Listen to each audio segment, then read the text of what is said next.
Cuando hablamos de la santificación en la gracia, estamos también hablando de la vida en el Espíritu. Y al hablar de la vida en el Espíritu, obligatoriamente tenemos que hablar de la vida ética y de la vida moral.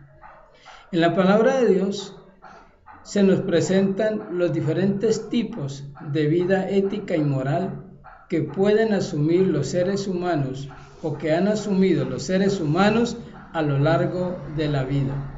En la primera época en la cual Dios dividió la historia de la humanidad, se presentó la moral absoluta que viene de parte de Dios.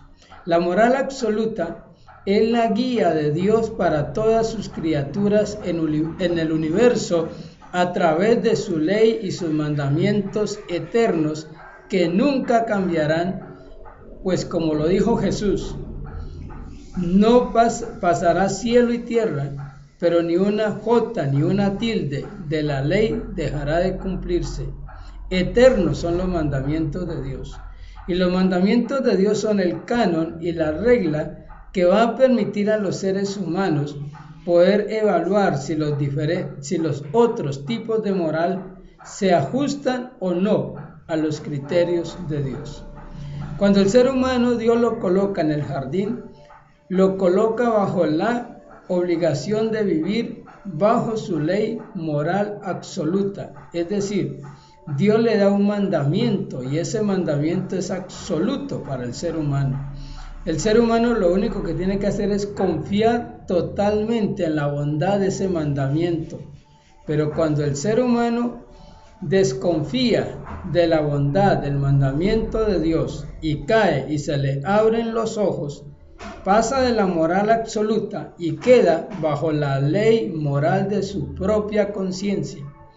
El problema con la ley moral de la conciencia de cada persona es que la ley moral de la conciencia se convierte en una ley relativa y en una ley subjetiva, puesto que la moral pasa a estar bajo el criterio de cada persona según como haya sido su proceso de formación de conciencia a lo largo de su vida.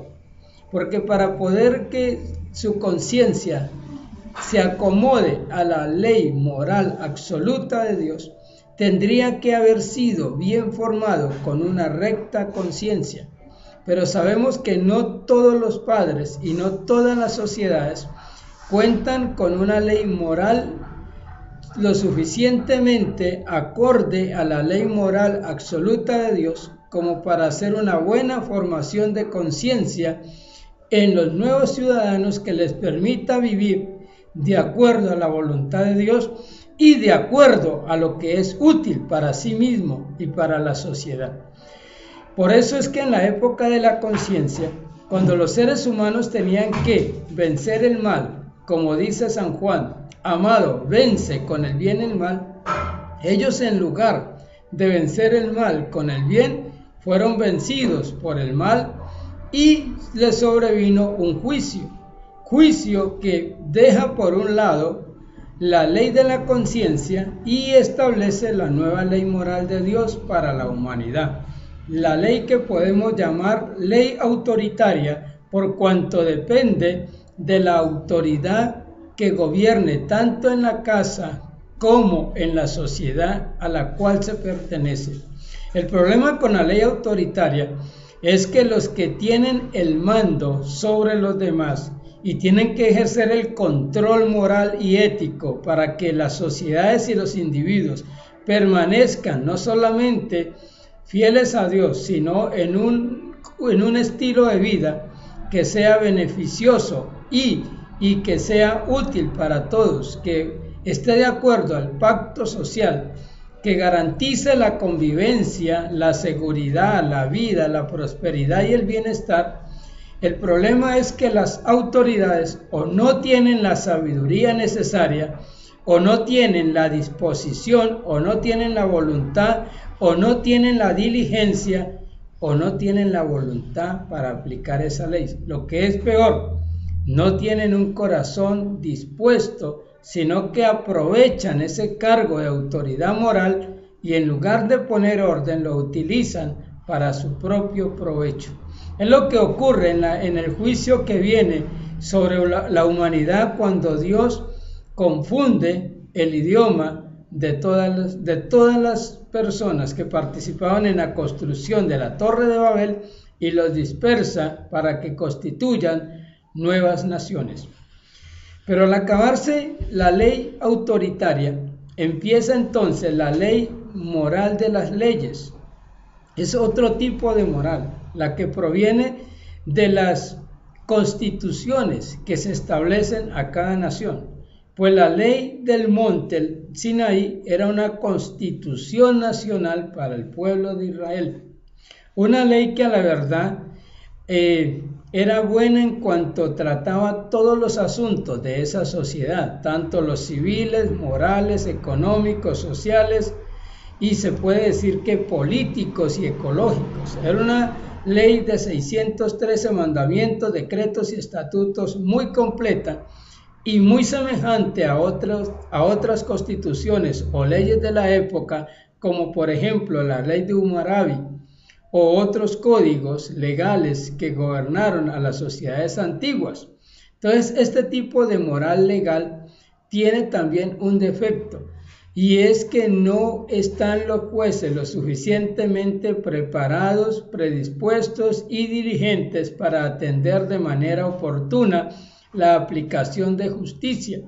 ¿Qué es lo que actualmente pasa en sociedades como la colombiana, la mayoría de los países latinoamericanos, donde la voluntad de aplicar justicia no se cumple y donde el soborno y el prevaricato y, digamos, las triquiñuelas entre jueces, fiscales y abogados impide que se haga una verdadera justicia y que impere la impunidad y la corrupción, lo que desalienta a los ciudadanos y hace que se deteriore aún más la moral y la ética de toda la sociedad.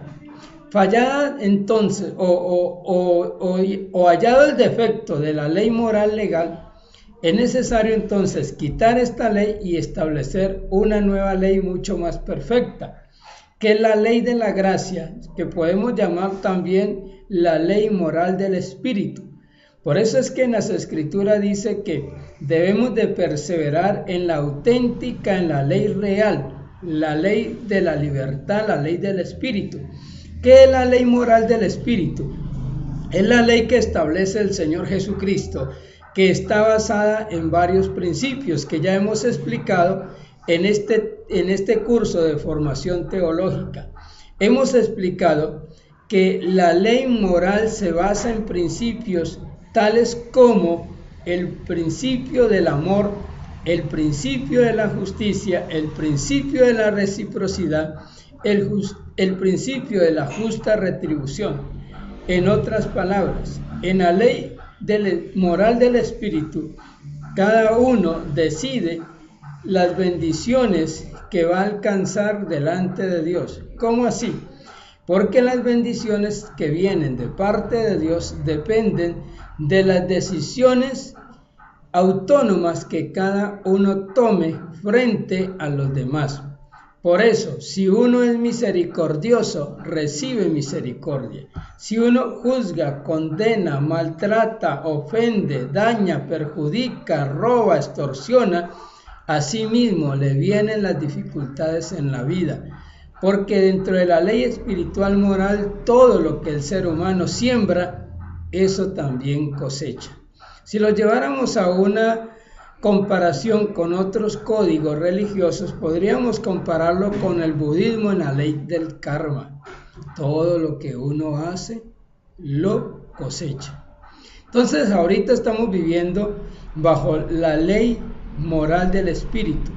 Sin embargo, aunque estemos en la época de la gracia y todos los cristianos estemos obligados a vivir bajo la ley moral del Espíritu, al mismo tiempo conviven en las sociedades, en las diferentes sociedades del mundo, los 4 tipos de morales que hemos visto.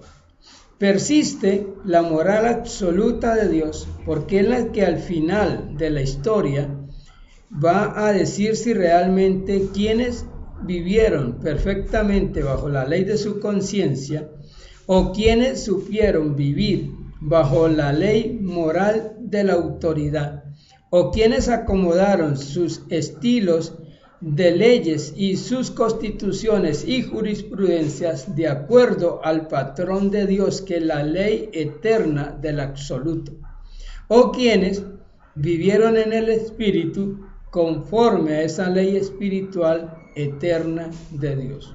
De tal manera que, por eso es que San Juan dice: amado, si tu corazón no te reprende, recuerda, mayor que tu corazón es Dios, el cual conoce todas las cosas.